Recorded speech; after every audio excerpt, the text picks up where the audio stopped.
Bienvenidos a una nueva edición de Lo Justo y Necesario. Hoy tenemos una gran invitada, es Karina Oliva. Ella es vocera hoy del Frente Amplio, fue candidata a diputado y además es presidenta del Partido Poder.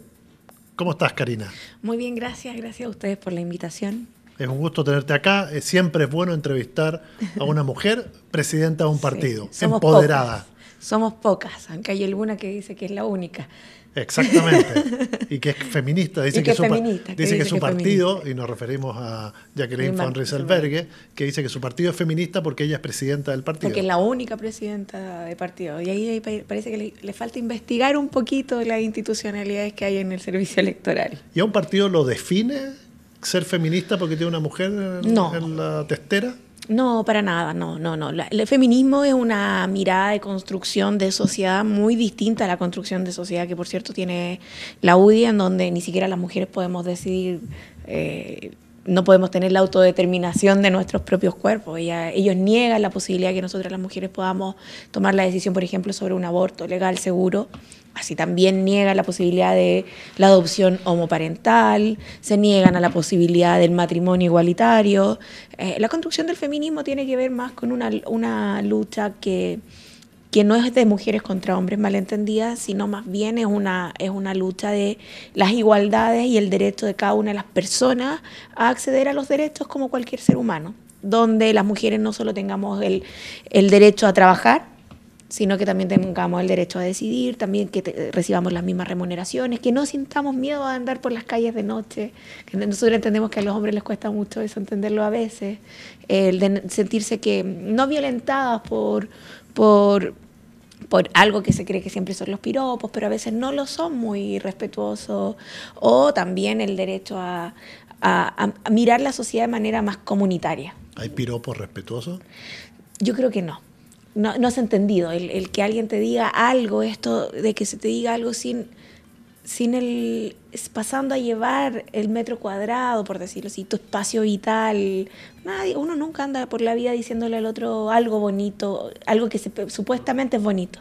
Uno se genera un espacio de confianza donde a un amiga le puede decir me gusta que te ves bien, que es muy distinto a alguien desconocido, a decirle a una persona desconocida,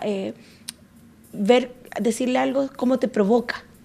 Esa parte yo creo que es la que no se entiende y muchas veces se pretende defender el derecho de aquella persona que le gusta al otro decirle, incluso siendo desconocido, cómo le provoca. Y eso nos parece que es una falta de respeto y que no es un piropo. Volviendo al feminismo, el Partido Poder en particular y en el Frente Amplio en general, efectivamente hay una mirada, una forma incluso de los hombres de actuar distinta del resto de la sociedad. Yo creo que... ¿O hay costumbres que todavía no son erradicadas? No, hay costumbres que todavía no son erradicadas, pero yo no las tacharía incluso de voluntariosas. Yo diría que los hombres frente amplistas están cuestionándose y eso es un gran paso. La construcción de una sociedad machista, patriarcal, no es culpa exclusivamente de nuestros compañeros hoy día como Frente Amplista. Es la construcción de una sociedad donde los roles tradicionales siempre somos las mujeres a cargo de la casa, de los hijos, de las hijas, de proveer el orden familiar. Y si queremos trabajar, bueno, asumimos una mochila más grande, no la compartimos. Y ese debate está dentro del Frente Amplio. Creo que hay voluntades de entender que tenemos roles compartidos, que queremos construir una sociedad compartidamente, en que el actuar político no se define si soy hombre o mujer o que pertenezco a una de las diversidades sexuales, sino que mi concepción es: somos todos seres humanos y desde la construcción de la persona construimos identidad y los derechos son por las personas, no porque son hombres o mujeres. O sea, el derecho de una mujer porque trabaja mínimo es que pueda ganar la misma remuneración que un hombre porque hace su trabajo, porque es una persona, no porque es hombre o es mujer. Y dentro del Frente Amplio también los liderazgos han estado marcándose una pauta también muy femenina, o sea, que las mujeres hemos ido dejando tener miedo de tomar decisiones y irnos apropiando de espacios políticos, de ir tomando liderazgos políticos que generalmente estaban circunscritos en lo masculino, eran los hombres.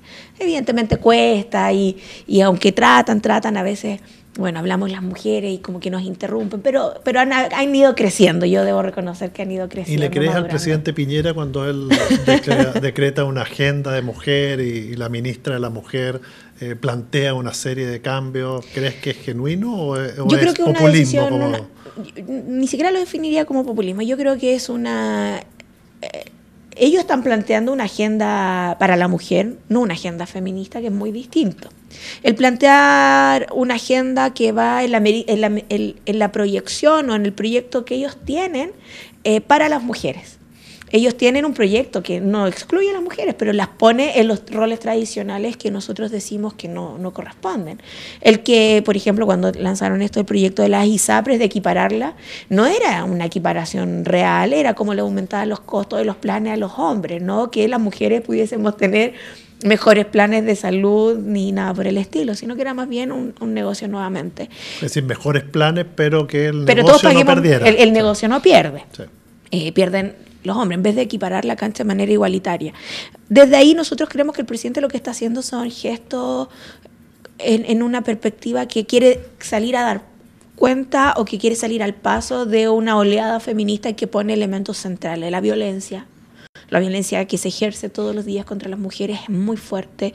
O sea, los casos de femicidio cada día más aumentan. No es que con los años estén disminuyendo los femicidios en nuestro país. Al mismo tiempo, la violencia institucional, el que lo vemos, por ejemplo, con este caso de López, es como nuevamente la institucionalidad busca... Nicolás López, el cineasta busca poner de victimarias a las víctimas. Y por otra parte, la educación sexista en nuestro país es muy potente y vemos que la liberalización de la mujer, a diferencia de lo que ocurrió desde los 60 en adelante, no tiene que ver cómo las mujeres nos volvemos objeto de deseo de otros. No queremos ser objeto de deseo, porque no somos objeto. Lo que somos las mujeres somos personas con decisión política, con acciones políticas, con proyectos políticos. Incluso un proyecto religioso es un proyecto político. Y queremos que se nos tome y se nos considere desde esa perspectiva, no si aparecemos o no aparecemos en televisión con más o menos ropa. No es que podamos ser el mejor afiche publicitario con el cuerpo de una mujer. Eso no es la liberalización de la mujer, eso es la mercantilización del cuerpo de la mujer para tener mayor rentabilidad económica de una empresa. Somos las mujeres... las diversidades sexuales, somos personas que queremos ser consideradas sujetos de iguales derechos que los hombres históricamente, y la construcción de la sociedad que es diversa también tiene que considerar la diversidad de mujeres que existen. O sea, existen las mujeres trabajadoras, las dueñas de casa, las estudiantes, las adultos mayores, las lesbianas, las trans, las inmigrantes, y esa diversidad de mujeres tiene que entenderse también en cómo la construimos de una manera que todas se sientan parte de un proyecto de sociedad. Puede ser que las mujeres de los sectores más populares no se sientan identificadas con un proyecto porque no se les integra, porque tienen que esperar un bono familiar para poder mantener a los hijos. ¿Y qué hacen ustedes para sacar de la élite esta lucha por los derechos de la mujer? Nosotros como partido estamos trabajando lo que llamamos el feminismo popular, que es primero construir una identidad del feminismo en los sectores más populares, en donde los problemas más cotidianos, las mujeres, sobre todo las mujeres en los sectores más populares, también se les ha quitado incluso el derecho a soñar. Cuando le hemos quitado el derecho a soñar es cuando incluso nosotros, cuando hemos tenido estos encuentros, les decimos ya, ¿y cómo se imaginan la sociedad? ¿Cómo se imaginan el derecho a la vivienda, el derecho al territorio ustedes como mujeres en un proyecto feminista? Bueno, compañeras no querían decirnos porque en realidad están todos los días viendo cómo resuelven el pan de la casa, cómo resuelven la comunidad, generar más límites al narcotráfico. Entonces, cómo construimos un proyecto feminista popular es cómo hacemos parte de esas mujeres de un debate que tiene que ver con lo que están viviendo, no solo lo que viven algunas y muchas también, que también es muy negativo, que la violencia en las universidades, el acoso, el abuso, pero también acompañar a hacer sentido de que no puede ser tan injusta la vida con las mujeres en los barrios. Ahora, pasando, en Argentina ahora el Senado está tratando el aborto libre. Acá se aprobó en 3 causales. Sí, libre y legal. No es libre porque es hasta una cantidad de semanas, ahí hay una gran diferencia. Sí, pero la que quiera abortar dentro de esa cantidad de semanas, si siempre va a ser así. Tiene el legítimo derecho de decidirlo. Pero empezaron a tratar y ya lo aprobó la Cámara de Diputados, lo está tratando el Senado, etcétera. Acá se aprobó en 3 causales, ¿no es cierto? Sí. ¿Qué posibilidades hay de avanzar hacia algo similar a los argentinos? ¿O crees que todavía no es el momento? Yo creo que siempre los momentos uno los genera, no se dan por espontáneamente. Las condiciones políticas, las mujeres en Argentina generaron condiciones. Es una lucha que no se dio una semana antes de la media sesión en la Cámara de Diputados, en Argentina. Aquí tenemos que hacer lo mismo.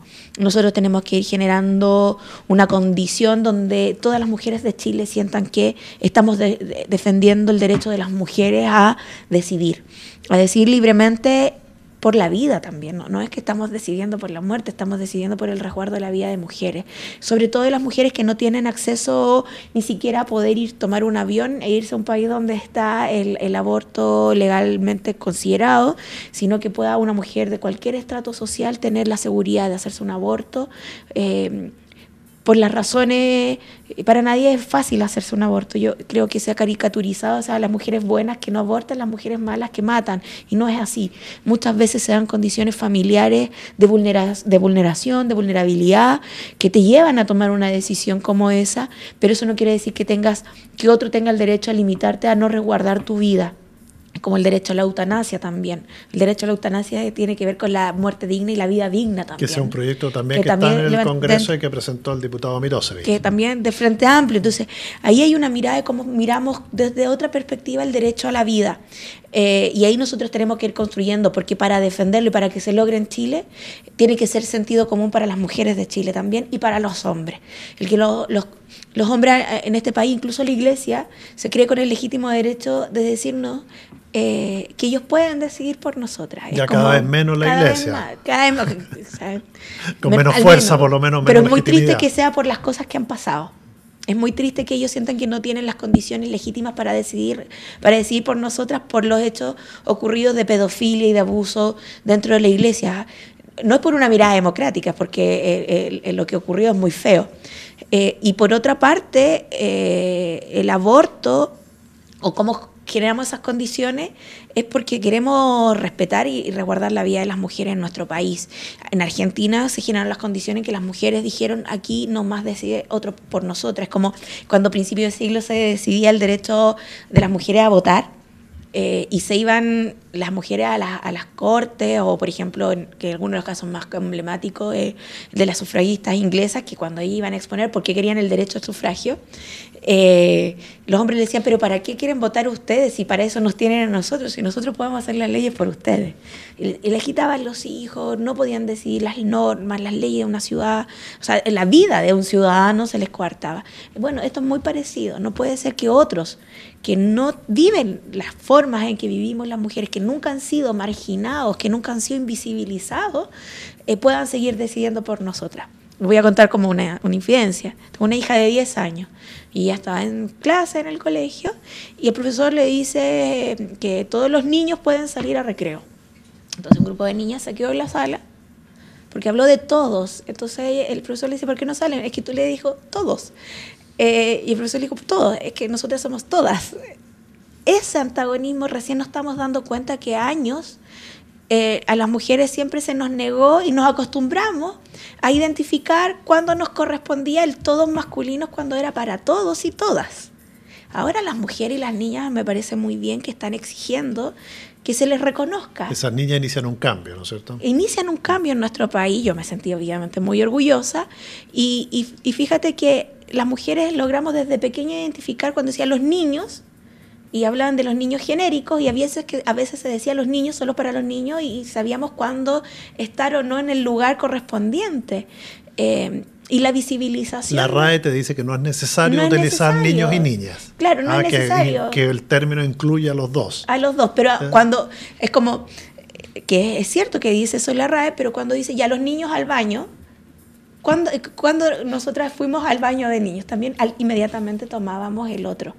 Y es porque el otro nunca se da, como siempre ha estado visibilizado, nunca se da cuenta de la negación que le hace al otro. Claro, el cambio de lenguaje que ayuda justamente a esta transformación. A las transformaciones y bueno, las mujeres lo vivimos, mucho más duro ser, por ejemplo, mujer pobre, migrante, imagínate ser trans.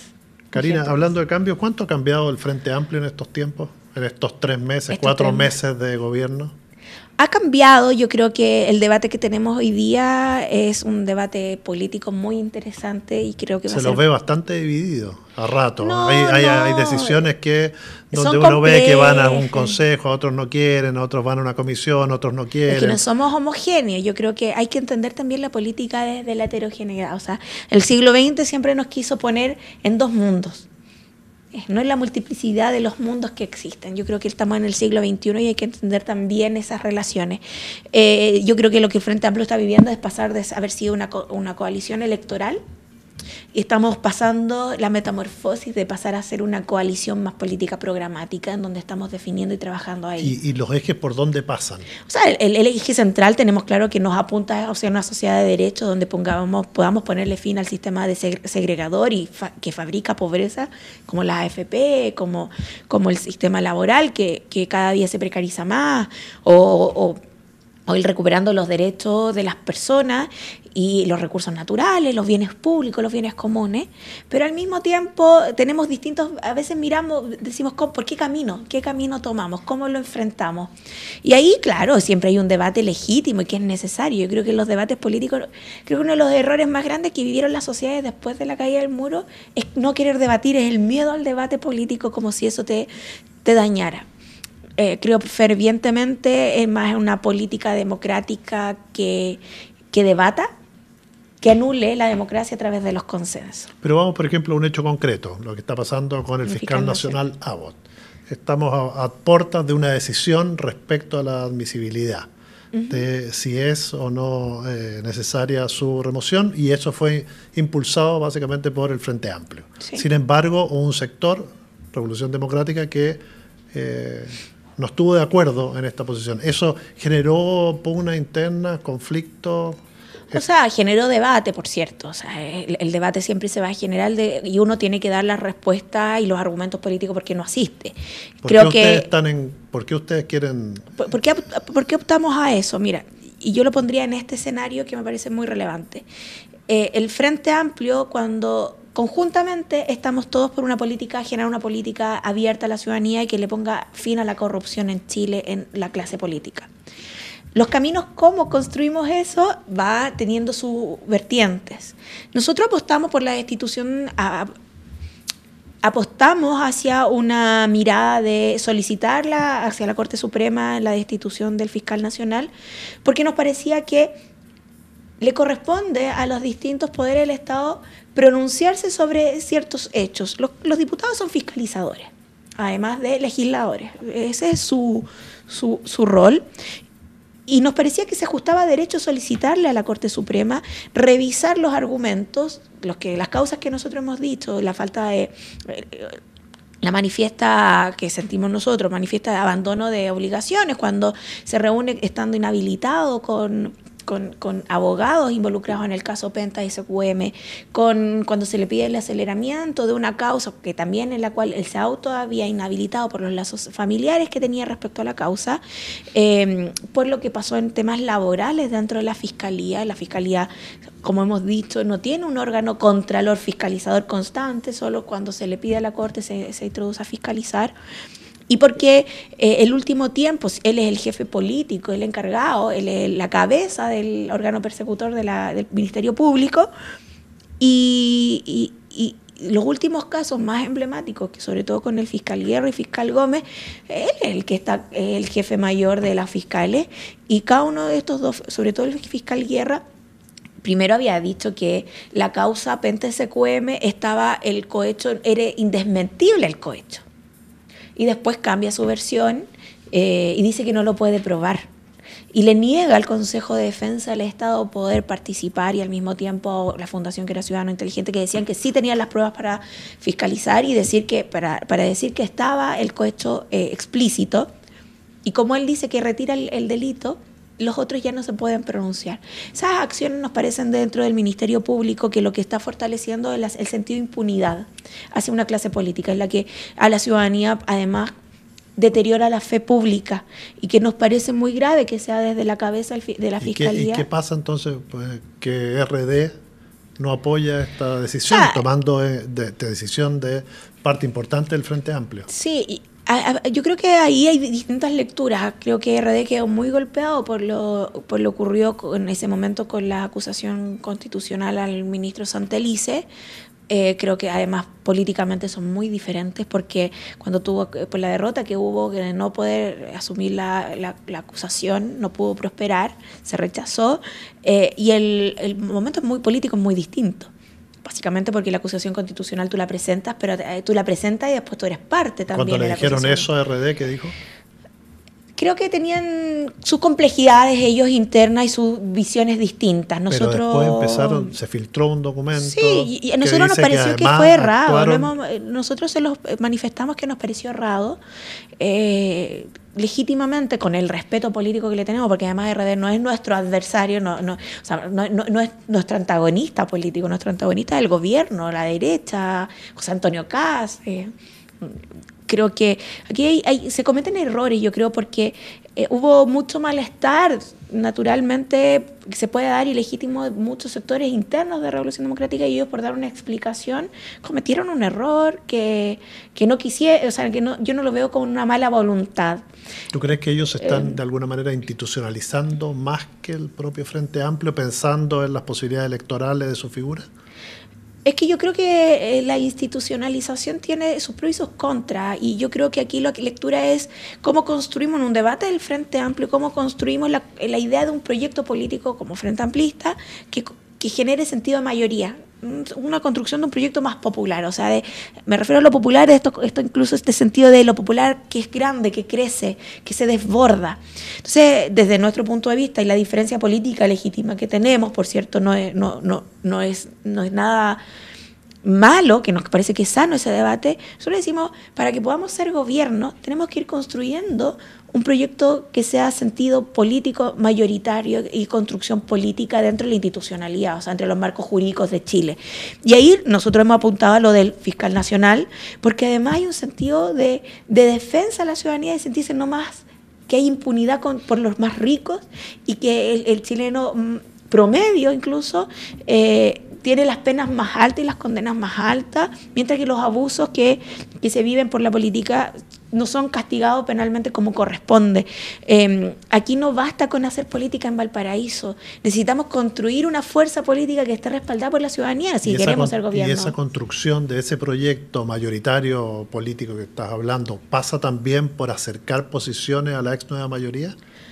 Yo creo que lo que nosotros tenemos que conformar o ir construyendo es ir convocando a las bases que quieren transformaciones, que están en el sector de la nueva mayoría. O sea, no los militantes, o sea, si hay algún sector de la nueva mayoría que de verdad quiere defender, ponerle fin al sistema de pensiones, que quiere construir un Chile que no segregue a las diversidades sexuales, que quiera reconocer la identidad de género, que quiera recuperar el cobre, ya que estamos un día después del Día de la Dignidad Nacional, que quiera recuperar el litio para la gente y no lo quiera negociar con las empresas privadas, que no quiera ser financiado por las grandes corporaciones como fueron financiados históricamente, que no quiera poner su rentabilidad a las grandes concesionarias de las autopistas de Chile y quiera construir un proyecto para las chilenas y los chilenos de manera igualitaria. Yo creo que no hay mayor problema, pero el problema es que no hemos visto eso. Hemos visto que sectores de la nueva mayoría siguen defendiendo las concesionarias de la autopista, que siguen defendiendo las AFP. O sea, el ahorro colectivo solidario es cómo se le entrega más recursos a las AFP para las pensiones miserables que tienen nuestros adultos mayores, pensiones que no son dignas, y eso no lo podemos permitir. Pero la ciudadanía, que los militantes de esos partidos sí están convencidos por un proyecto que sea realmente y radicalmente transformador para Chile, que no tienen miedo a hacerlo. Y lo que tenemos que convocar es a esas personas que no es nuestro adversario el militante del Partido Comunista ni el militante del Partido Socialista, por cierto, no, son personas con quienes podemos llegar a construir. A nosotros nos preocupa que esas dirigencias a veces están muy alejadas de lo que Chile necesita y de lo que Chile quiere. Y es lo que decimos nosotros, es que los convocamos a que hoy día, cuando están legislando por leyes como se aborda por la defensa de los glaciares o por el derecho a la pesca de los pescadores artesanales, que no se les quite el derecho por sobre entregarle los derechos a las grandes transnacionales pesqueras, es ver dónde están. Ellos tienen que demostrar dónde están, si quieren estar con la gente o quieren estar con los más ricos de este país. ¿Qué te parece que algunas figuras del país, entre ellos la presidenta Bachelet y también algunos del Frente Amplio, hayan firmado una carta apoyando, pidiendo que se retiren las demandas o que se le permita a Lula competir en las próximas elecciones en Brasil? Porque eso va en contra un poco de esta lucha contra la corrupción. Sí. Sabemos que Lula, más allá de lo que se le está juzgando puntualmente, es el representante de una forma de hacer política y de una manera de financiarse que no es la adecuada, sino que es irregular y hasta corrupta. Sí, es complejo el tema en la medida en que a nosotros lo hemos mirado con mucho cuidado, pero además también nos preocupa Brasil en general, más allá de lo de Lula. Nos preocupa porque se ha puesto en cuestión estos días, estos últimos meses, incluso en el juicio que se ha dado a Lula, cómo se corrompe tan fácilmente el Estado de Derecho también. O sea, creo que no se sostiene la construcción de proyectos progresistas bajo la corrupción porque al final se retrocede y no queremos retroceder. Es indiscutible el gran avance y gran crecimiento que tuvo, sobre todo en los niveles de reducción de la pobreza que tuvo Brasil en el gobierno de Lula, pero tampoco se puede justificar lo otro. No podemos negar que se criticó mucho los gobiernos argentinos, el kirchnerismo, por la repercusión económica, pero hoy día la situación de Argentina es muy crítica. O sea, Argentina lo está pasando mal. El costo de la vida cada vez aumenta, están perdiendo derechos sociales que habían conquistado, etcétera. Lo que nosotros tenemos que apostar en la construcción latinoamericana es la defensa de la democracia también. El caso de Lula es muy complejo porque tiene distintas aristas también. Tiene una arista en que incluso en el proceso de la sanción y de la condena, que antes del encarcelamiento, cuando se decidía esta votación, que todos la seguimos en América Latina muy de cerca, o sea, la íbamos mirando qué estaba pasando, habían salido hasta amenazas de golpe de Estado de que se derramara sangre brasileña. Cuando se dan esas señales políticas para tomar un juicio es que se aleja completamente a hacer una condena alejada del Estado de Derecho. Más bien son juicios políticos que tensionan a la sociedad y los que más pierden son los brasileños, más que una figura en particular. Yo creo que lo que estamos solicitando o lo que pedimos a todos los países de América Latina es que no se ponga y no se vulnere el Estado de Derecho ni la democracia en nuestros países. No solo creo que... No es solo Lula lo que vive esta corrupción, o sea, el mismo presidente Temer está acusado solo por estar investido por la Cámara y haberse investido presidente, sus juicios quedaron stand-by. La corrupción en América Latina creo que es el momento de ponerle fin. Creemos que hay que avanzar en democratizarla más. Entonces, ¿no estás de acuerdo que se firme una carta como esa? Yo creo que es legítimo que cada uno pueda defender una posición. Yo no puedo criticar a la presidenta porque firmó una carta solicitando la liberación, la excarcelación de Lula y que pueda competir. Porque lo que la presidenta también está diciendo en esa carta, o lo que yo entiendo de esa carta, es que dice... Lula no ha sido juzgado bajo el Estado de Derecho, ha sido condenado sin las garantías constitucionales para un juicio justo. Entonces ella dice, bueno, que el pueblo decida. Y si el pueblo decide que Lula sea presidente o que sea el pueblo brasileño el que decida. Eso es lo que yo logro entender de la presidenta, que ella tiene, y es muy respetuosa y muy escueta también, tampoco es muy abierta. No solo la presidenta, también el resto. Hay gente del Frente Amplio que firma la carta.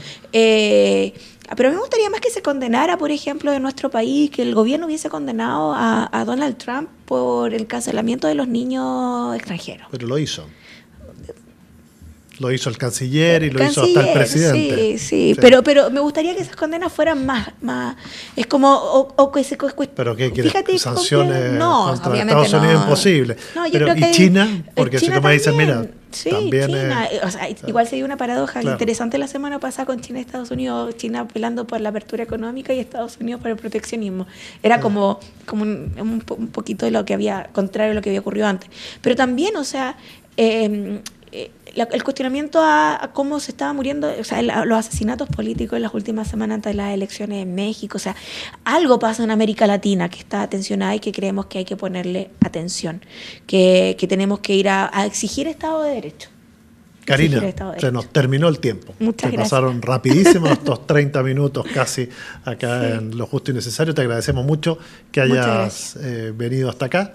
Y a ustedes los invitamos a sintonizarnos, como siempre, aquí en El Periodista TV, en YouTube. Amigos, sigan suscribiéndose, les agradecemos que lo hayan hecho. Siguen creciendo los adeptos y los adictos a EPTV y ojalá tengamos un número cada vez más grande para poder seguir transmitiendo aquí desde el barrio de Bellas Artes programas tan interesantes como el de esta noche con Karina Oliva. Muchas gracias, Karina. Muchas gracias. Nos vemos la próxima.